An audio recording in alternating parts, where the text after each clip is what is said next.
Hello and welcome to the Texas Music Spotlight. My name is Julian and I'll be your podcast host as we discover Texas artists and musicians. This podcast is recorded live via streaming video on Blab.im. A big Texas hello to everyone in the chat room right now. To find out how you can be a part of the audience, please visit TexasMusicSpotlight.com.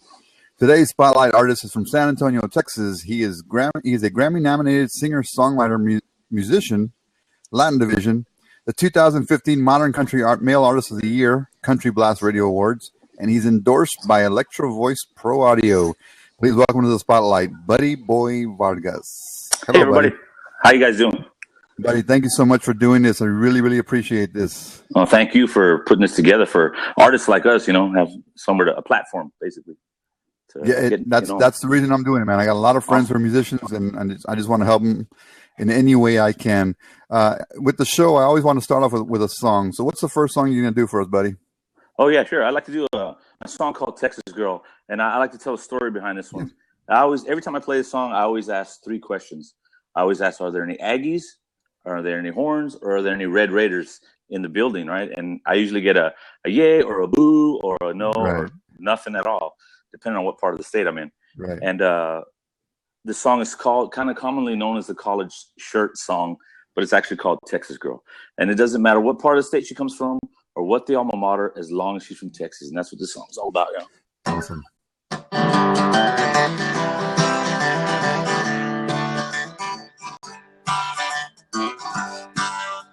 I love that girl with a red Kentucky shirt on. I love that girl with the hook and horns cap on. I love that girl with the gig of Maggie's koozie around her beer. I love that girl in the cowboy boots and blue jean shorts, singing that George Strait song, a while dancing alone.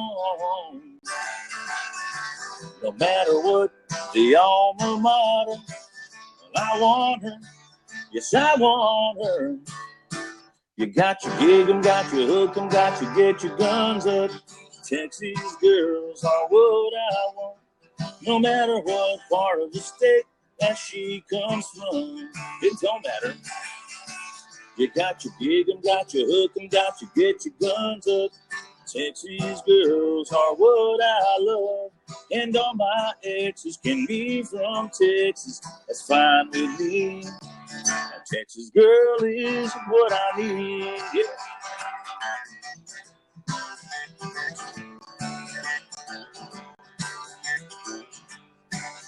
And I love that girl in the black bikini, floating down the river in a summer breeze, and chugging down the shiner, flying her colors beside her with her cooler filled to the top.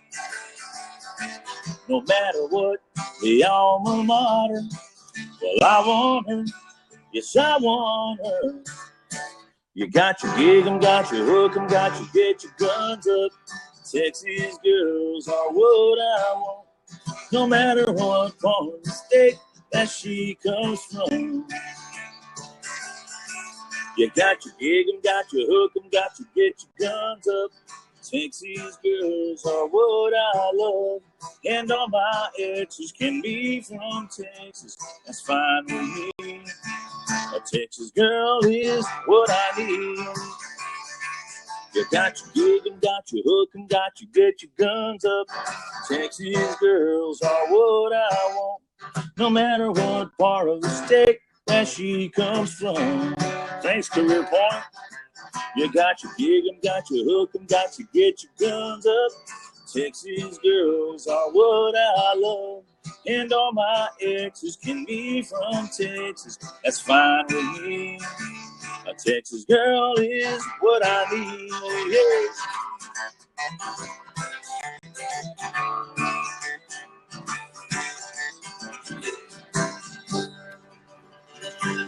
Awesome, Texas buddy. girl. Awesome. Thank you. Texas girls. I imagine that gets... Yeah, it doesn't work in North Texas. I play in Arlington and Plano and stuff like that, and I ask that same three questions. Any Aggies, any Horns, any Red Raiders? And it's just, right. crickets, man. Nobody. Boo. What about UNT? And I'm gonna start mentioning all these northern colleges. Yeah. And I'm like, sorry, So I try not to play that one too much over there. So talk about speaking of which, the songwriting process. What inspires you? I mean, wow. Well, it's weird for me, man, because some people can write songs, right, like that, but for me, like people tell me all the time, hey man, write a song about this, write a song about that, or write a song about what I'm going through or whatever. But I can't do it that way. I have to. I don't drink now. Yeah, see, I don't drink and I don't smoke. I'm very boring. Yeah. So all my songs are about love, fear, rejection, hope, God, relationships, things like that. So it depends. I don't have a time when I can go and sit down and write. I might be passing by my guitar and pick it up and play a little melody. I'm like, oh, right. And then I get a little inspired then, But other times it's something that I'll relate to a story like I see on the news or something, and, right. and it hurts my heart or whatever. And sometimes that clicks it, as well. Yeah. So who influenced you as a kid? Wow, man. Well, let's see. I got a wide range of influences, as you would imagine. I know you. Yeah, that's what I'm the same way. Man, I've gone from Willie Nelson to a lot of salsa, to Tejano, to a lot of country bands, mostly a lot of rock bands. So I think, but the biggest influence by far for me would probably be a Texas artist. His name is Radney Foster, out of Del Rio, Texas, and I got into Radney when he was in a band called Foster and Lloyd, and they had a song called Crazy Over You. Uh-huh. And that was like cool. And then they broke up and I didn't know anything about them for a couple of years. And then in 1992, I remember clearly, man, I was working at Avis Rent-A-Car in McAllen at the airport, and I was a service guy cleaning the cars. Right. And I found this cassette cover underneath the passenger seat. And I was like, Radney Foster, that name sounds familiar.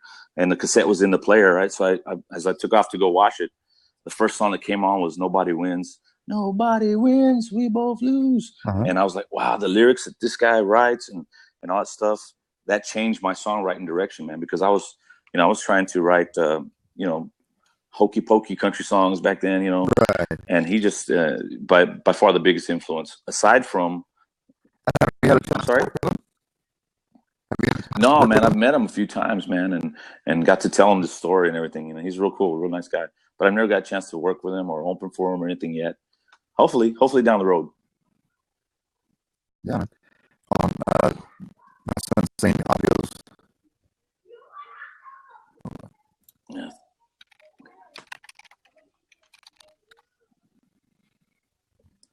Julian, let me know when the audio comes back in. Hey, you're crackling.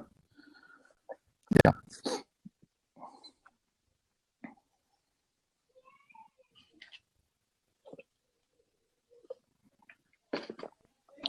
Still, let me know when it comes back in. Check 1 2 1 2. I can always, Hello. It's got a Wayne's World vision where we're going down.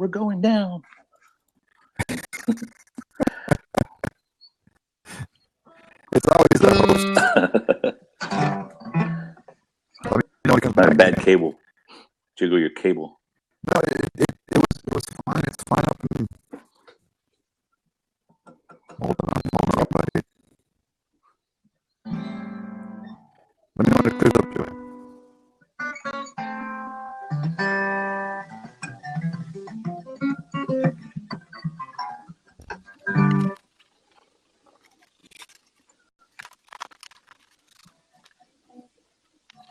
What sucks is all this stays on the video feed.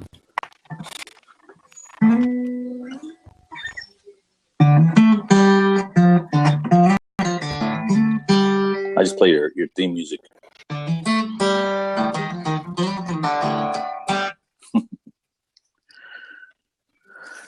Oh, did you get to hear it? Yeah. Oh, I don't know how it goes. I don't know. I play congas.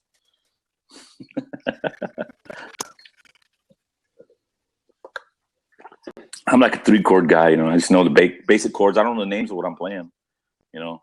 But I mean, besides the G, C, D, and all that normal stuff. When you get to the 7th, this and that, no idea. Or even when they tell me the 1, 4, 5, it's like I don't know what that is. Hold on, yeah. Hold on.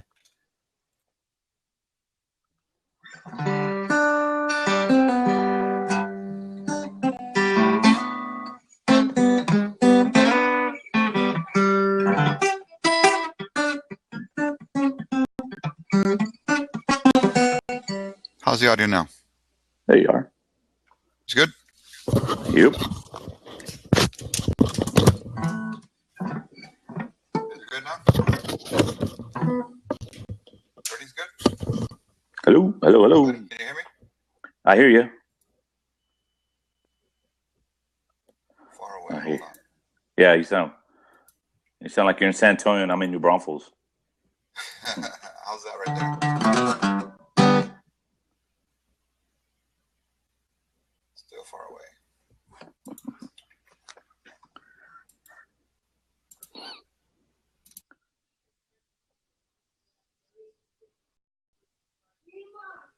All right, is that better?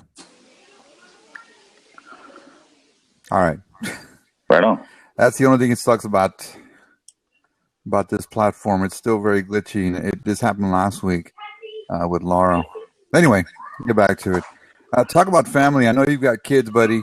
Yeah. How do you balance the family life and the music life? Well, right now it's pretty smooth right now. When I was in other bands, I was on their time, their schedule. You know, Right. You got to be here a certain time. You got to be gone a certain amount of days. Now that I'm my own boss, I can pick and choose what gigs I want to do and stuff like that, or how far I want to travel. And truthfully, I only travel, maybe the maximum 5 hours away, and I'm usually in and out and come home. So I get to see my kids every day, and I get to. By the time my wife goes to work in the morning, she goes in at 7 in the morning. I'm already home, and I get a few hours of sleep. So it works out, man. It works out pretty good. So, and then holidays too. I could choose if I want to work a holiday, and I don't have to go spend 4 days in Mexico sitting at the hotel. You know what I mean? In a little bus. So yeah. you stay mainly in Texas, buddy? Yeah, but I do miss those days though. There's times when those are great times. I know. Yeah, I do stay mainly in Texas. I actually came back from a Nashville trip though recently, which was interesting, man. Because I went from New Braunfels to do a couple of gigs up North Texas, and then went straight to Nashville, and then from Nashville did 2 nights up there, the award show, and then the Bluebird Cafe, and then straight back down all the way to Kennedy, Texas, and then back up to Bernie, Texas. It was like a 12-day run, and I didn't see my kids much that time, but it was rare, It was rare. So talk about the Bluebird. The Bluebird Cafe, man, was fun. It was scary at the same time. I never get nervous, man, but I got nervous then.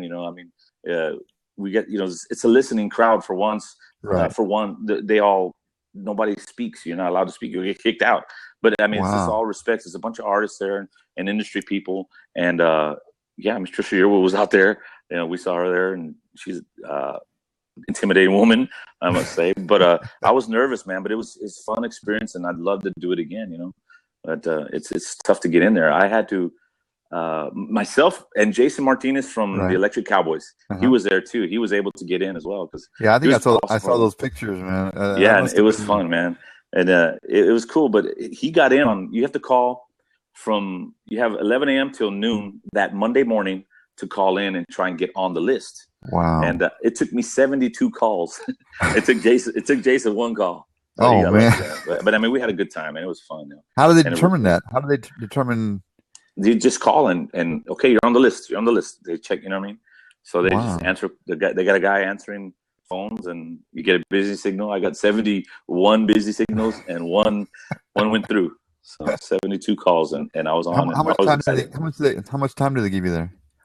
Just a song, and then if you have another time, you go around again for another song. And there was so many riders that night. I think there was 26, and I was like 23. So I didn't get a chance to do another song, man. But Jason got up there and did a couple. It was cool. Wow.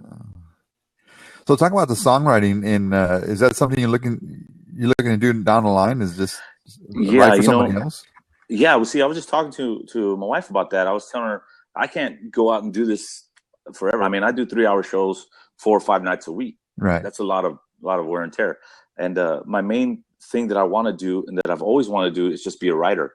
The way I met you was through the Tejano industry, Right. and because I was a roadie and then eventually became a band member. But I got into that business because as a songwriter, I thought, man, if I'm there, I can go give some music to Joe Lopez, to Emilio, to whoever, you know. And then I went through that whole route and everything, but I still wrote country, and it's just something I'd rather do rather than go perform. I mean, I don't mind performing. I love it. I love stage time, as all musicians do. Of course. But I just think that to hear somebody else do your song and someone appreciate your song that you wrote from your heart, it's great, man. I mean, I got some guys cover my music, you know, and I'm just a nobody, you know what I mean? And so they like my songs enough to cover them. Then I'm like, cool. And then people got me calling me or emailing me, hey, can we have some songs? And I'll send them out some songs to see what they think, and if they like them, they can use them. And you know, and I'd rather do that, man, than actually go on the grind every day. And you know, yeah, there's a bigger long-term payoff if you get somebody to record your song as opposed to doing a gig. The gig's over and that's it, you know. Yeah.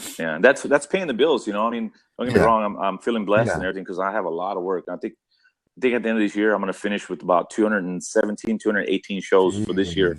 And it's a blessing, man. But, you know, I can't see myself doing it for 5 years, you know. That's a lot of work. So, I mean, I'm still humping and trying to be a writer. And like I said, I was talking to my wife about going to Nashville and spending a week or so, or maybe 2 weeks out there to make the rounds because I saw Diamond Rio recently. I'll say recently, about a year and a half ago. And I was prepared. I gave him, I had 2 envelopes with my pitch, you know, these songs I was going to give one to the guitar player, one to the bass player, because those are the band leaders, you know, who decide this and that. I get there to the gig and I start, you know, my spiel. I'm a songwriter. Can you, you know, check these out? And he didn't even want to touch them. He's like, I'm sorry, we can't accept unsolicited material. And I've been coming across that the past couple of years. Yeah, because I think they have to work with exclusive publishers. Yeah, that, and they, Jimmy Olander has actually told me from Diamond Rio, he told me we can't take it because we've actually, in the middle of a lawsuit, someone said they gave us a song and then we ended up recording a song that sounded like the song they gave us. And now, you know, we're in trouble. So he says, we can't take unsolicited material. I recommend, what everybody tells me, I recommend you go to Nashville, make the rounds and this and that. So I think I'm going to try and do that this next year. So you go to the publishers, find publishers that want to sign you. Yeah, and try and I don't really like doing it much, but try and hit the open mics over there because that's where you might get, you know, a little notice, you know. Yeah, I remember going to Nashville and there was a guitar player just ripping at this gig, and I was like, who is that? And I talked to a buddy of mine. He was the old bass player for Tracy Lawrence, I think. Oh, yeah. And he said, I mentioned the guy. He goes, oh, we know who that guy is. He'll be on tour next year. Like, they already know the cats. Yeah, were really good up there, and it's like just a matter of time before they get picked up. He said, don't worry, he's already known he's going to get picked up. Yeah. It's a circle, and you just got to get in there, man. Yeah, and it's just like for me too, man. I as far as performing, like I said, this is paying the bills right now. I'm having a wonderful time, and I'm feeling really blessed. But you know, I don't have the image to go and be that guy up there in pressed jeans and stranglers and you know do the whole thing. I don't have that look, man. So I'd rather write. I'd really rather write. Yeah, man. So talk about since we're on a platform, social media platform. Talk about the social media. How you use social media to your advantage to promote your music. Wow, I probably use it too much. I think a lot of people are like, "Oh, this dude again," because I make my own flyers and post. I'm self-contained, totally self-contained. I don't have a manager, a booking agent, or anything at all. I do everything myself. My advertisements, the posters, all that stuff. I do all that stuff. You know, when you do it on your own, you learn so much about it that if you ever get big enough to hire somebody, you know exactly what's supposed to be done. Yeah, that's true because I'll use the input from the venues. They're like, no, don't do that, or you know what, we're missing a showtime. Hello, or drink specials, things like that. So I just use social media as much as I can, and hopefully try not to annoy too many people because you know I know today everybody's attention span is a little shorter. You know, you're scrolling through things and scroll. So I try and make stuff that's a little eye-catchy, you know, but nothing real flashy because I'm not about the flashiness, man. I'm, real rustic, kind of country. I don't want to say grungy, but I'm not a fancy guy by any means, And I So noticed you just joined Twitter. I just joined Twitter because I was afraid I was going to mess something up. I was like, I don't understand it. It's okay, You But gotta tweet the wrong thing, and yeah, I always hear about the celebrities who tweet this and that. But I'm trying to learn, and I'm on Instagram and Facebook and YouTube, and they're all Buddy Boy Vargas, Reverb Nation. And I always say, if you're looking for a hot date, if I can remember my eHarmony password, then I'm just playing. And then I always. Buddy, you mentioned a book. Tell me about what's this book about? Who's writing it, and what's it going to be about? I went to this award show in Nashville, Tennessee, for the Country Blast Radio Music Awards, and they are putting together a book called the Artist Collection. Basically, most of the artists that were on that award show get the opportunity to tell their story in our form, not like as a bio or anything. Like I write my story. This is how it went down. This is how what I went through to get to where I'm at today, and that kind of thing. So I think it's gonna come out towards the end of next year. I'm not quite sure because we just sent off the contracts and things like that, and it's gonna be a pretty cool deal because like I said, we're writing it from our perspective, and it's it is gonna be what it is. I'm telling the truth and nothing but the truth. So help me God. No pulling punches. Have you written your part yet? You're still working on it? Not yet. I got till the 14th, man, and I'm trying to think, man, January? do this. Yeah. And I'm like, it can't be that long. I mean, it's only gonna be a few pages long, because there's so many artists involved, and it's gonna be a big old book, and we're gonna be able to sell it at our shows and things like that. So it's gonna be pretty cool. It's a really cool deal. Awesome, great, another wonderful opportunity that if I can mention her name, Josie Passantino and the Country Blast Radio, they do a lot for us, and I really appreciate them. Awesome, man. Hey, listen, I like to ask this question because I have a few of these. What is your most embarrassing moment on stage? Falling off stage? Yeah, I was gonna say I've fallen off. I've fallen on stage. I've fallen. I haven't fallen on stage. I've fallen off the back of a stage, and then the thing, I stepped on the snake, right? So not only did I fall, I cut out like 4 channels of the drums and the keyboards, and there was a big old that was when I was in the band. Was it during the middle of a song? It was I was playing with a band called La Calma, and it was in the middle of a song. Yeah, and it was in Del Rio, Texas. But as far as doing my solo stuff, wow, what's an embarrassing?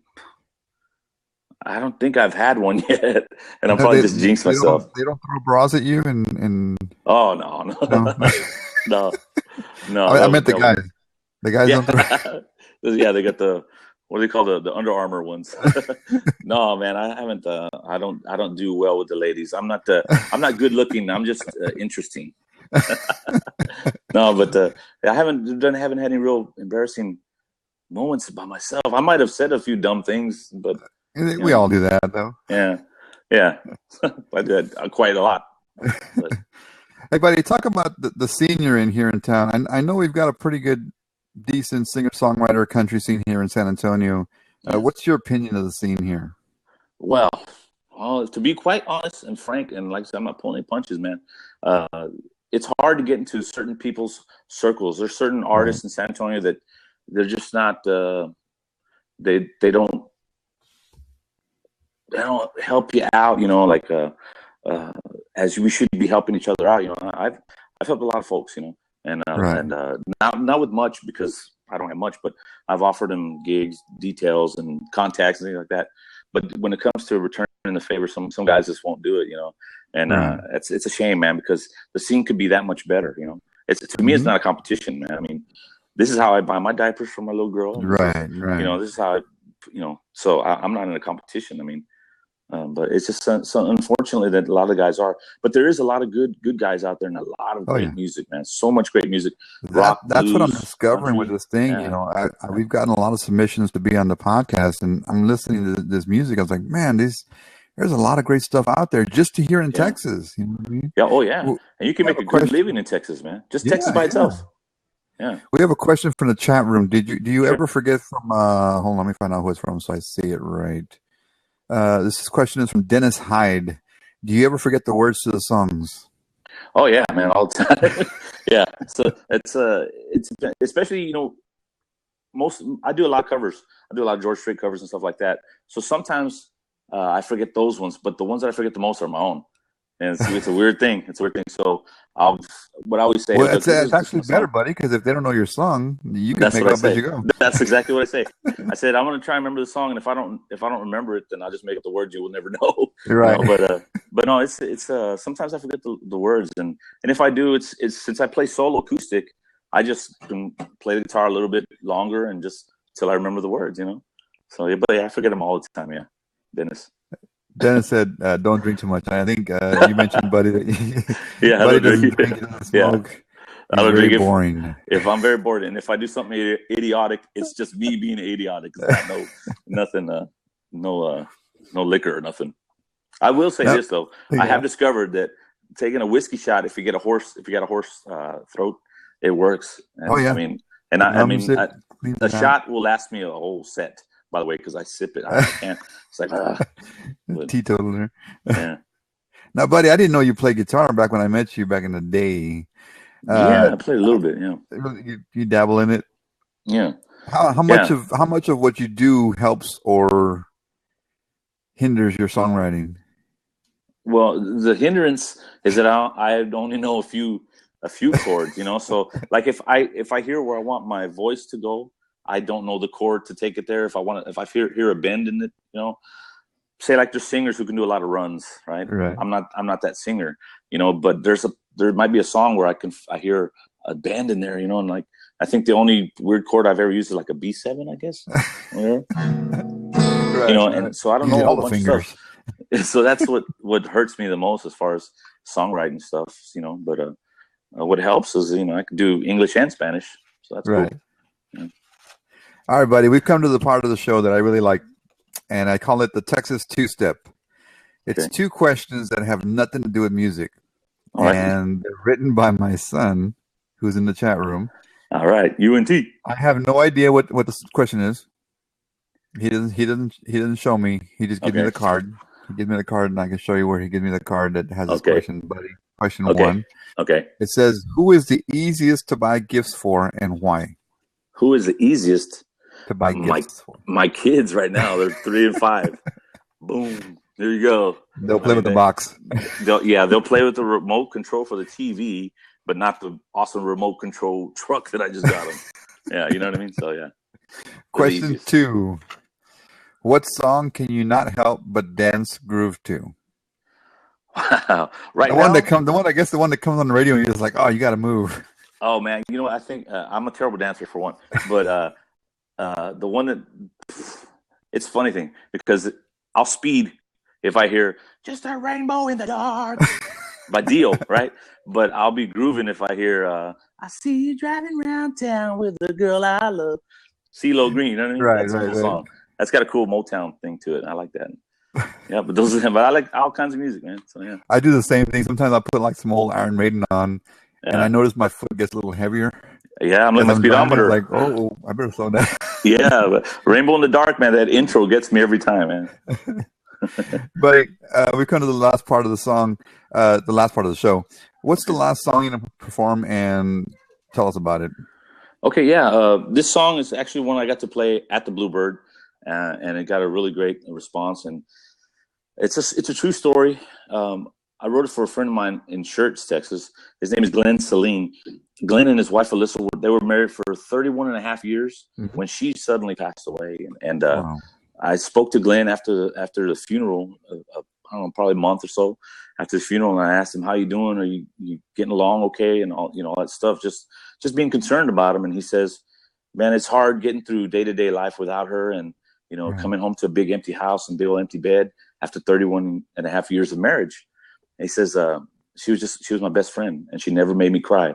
And as a writer, I'm like, wow, that's cool. It's pretty deep. Wow. And so I went home that night and I sat down and this song came out and it's called Until I Had to Say Goodbye. I'd love to play it for you guys. Cool, buddy.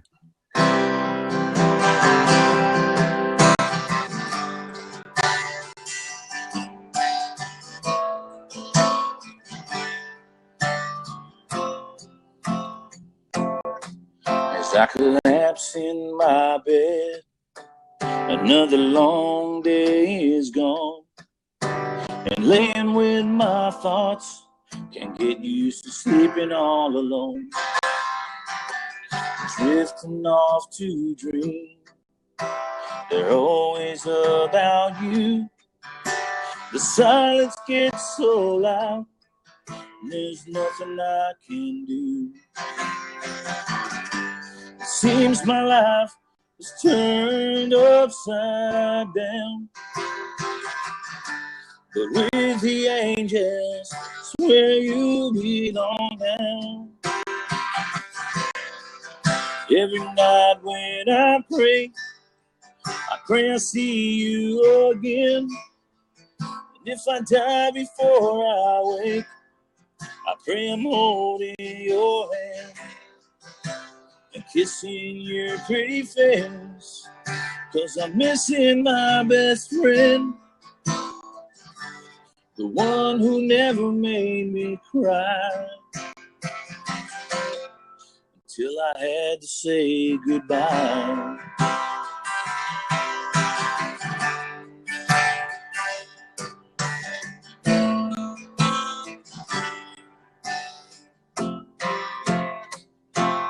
I know I faced a lot of heartache, so big that no one can hear. Although time is a precious thing, it's left our pillows soaked in tears. It seems my life is turned upside down, but with the angels, it's where you belong now. Every night when I pray I see you again. And if I die before I wake, I pray I'm holding your hand and kissing your pretty face, 'cause I'm missing my best friend,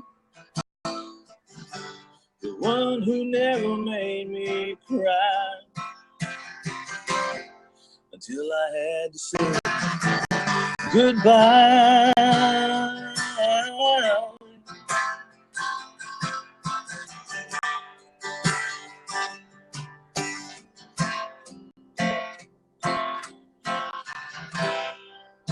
Every night when I pray I'll see you again. And if I die before I wake, pray I'm holding your hand and kissing your pretty face, 'cause I'm missing my best friend,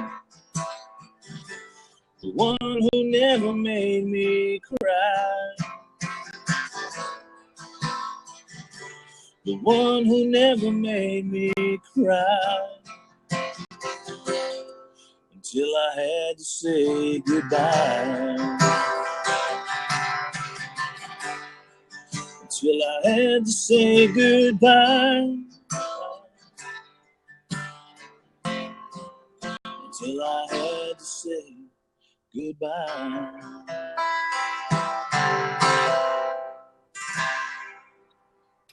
Beautiful, beautiful, buddy. Thank you, man. Nice, man. Appreciate that. Hey, where can they find you online?